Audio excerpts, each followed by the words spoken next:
Welcome back to Lost Test Channel. My name is Anton Yeltsin. I'm a criminal defense attorney in the Southern District of California here in San Diego.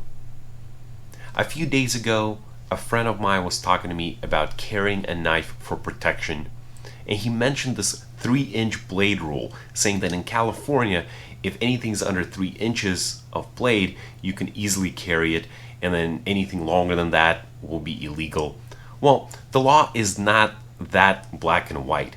If anything you've learned from this channel is that officers don't walk on the street with a ruler measuring your knives. Instead, let's look at the case that deals with the dirk and dagger rule, the law here in the state of California, and let's look closer how the law defines a knife and where you can get in trouble for it.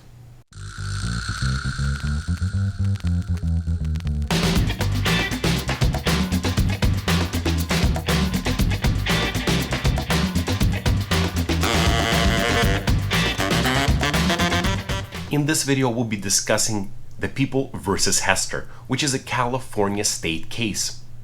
Here's some factual background. In 2018, a witness came out of her apartment and she saw a man bleeding from his hand.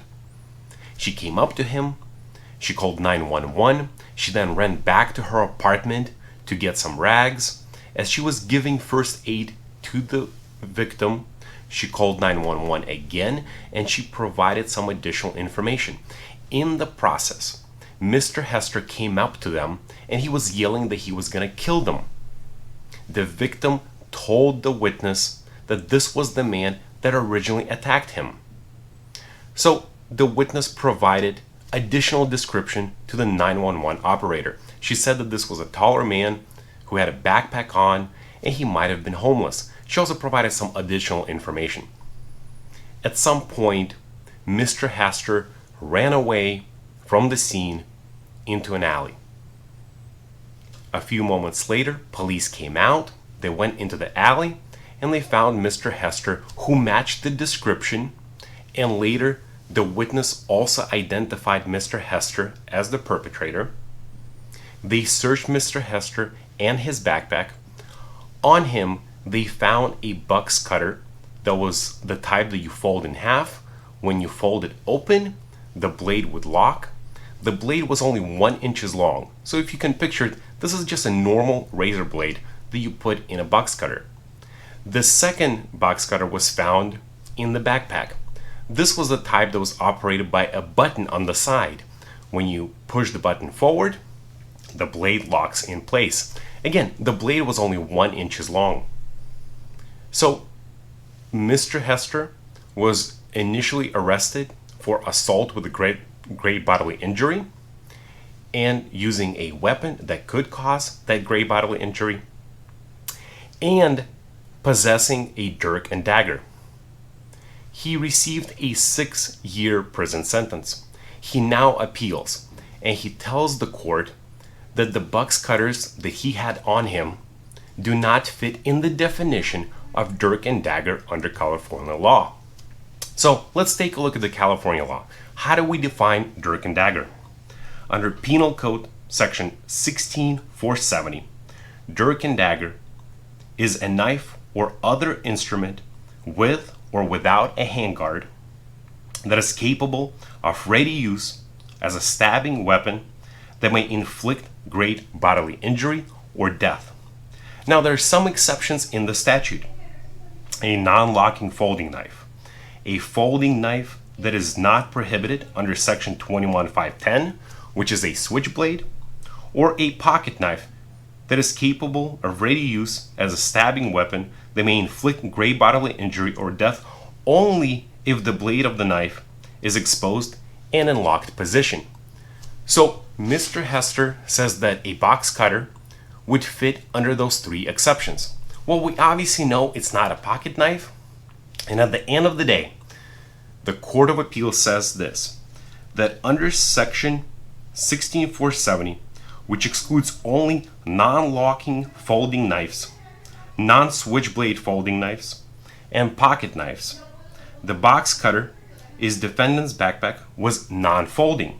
Remember, one of them that was on him was a folding box cutter. The one in the backpack was operated by a button, so it's a non-locking, non-folding box cutter. If the legislator had wanted to exclude non-folding box cutters from the definition of dirk and dagger, or to exclude all box cutters, as they choose to exclude all pocket knives, they would have said so. Our function is not to judge the wisdom of the statutes, nor are we empowered to insert what legislative body has omitted from its enactments, meaning that a box cutter with 1-inch blade that is non-folding does in fact fit within the definition of dirk and dagger. But let's go back to the original question. What about carrying it on you for innocent purpose, where you're not trying to attack someone? Well, here's what the court says. The concern expressed in the concurring opinion about statutory overbreadth is unfounded. The Supreme Court has held that the definition of dirk and dagger includes a knowledge element. Thus, to commit the offense, the defendant must still have a requisite guilty mind. That is, if the defendant must knowingly and intentionally carry a concealed weapon upon his or her person as an instrument that is capable of ready use as a stabbing weapon.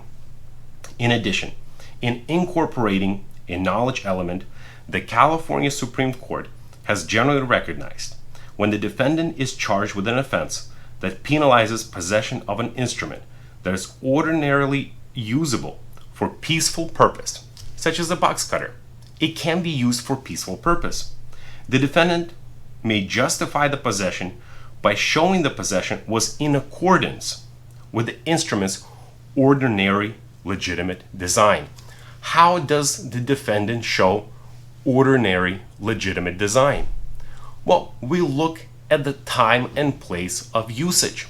So the jury might say, well, here's an individual that attacked someone and hiding in the alley later on.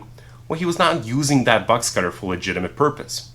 But if you're a handyman or carpenter who's using it during work hours, well, that's innocent use for legitimate purpose. And in fact, that's exactly how this case concludes. That a morally blameless person carrying a concealed box cutter for innocent purpose, such as grocery store worker, carpenter, or car mechanic, cannot be convicted under Penal Code section 21.310. Defendant was convicted in violation of 21.310 because he inflicted a deep, bloody wound on a victim and yelled at the victim that he would kill him, leaving the victim in hysterical fear of death. The defendant was not morally blameless, and our holding does not invite prosecutors to prosecute morally blameless people. Meaning that the statute, as you can tell, has nothing to do with the length of the blade. Instead, we're looking at the person, whether he's a blameless person carrying what could be a weapon, but for a peaceful, blameless purpose, such as a carpenter or a worker, versus somebody who committed an assault. So if you found this video helpful, please click like, subscribe, hit that bell notification button, so next time I post, you'll be first to know. Thanks for watching.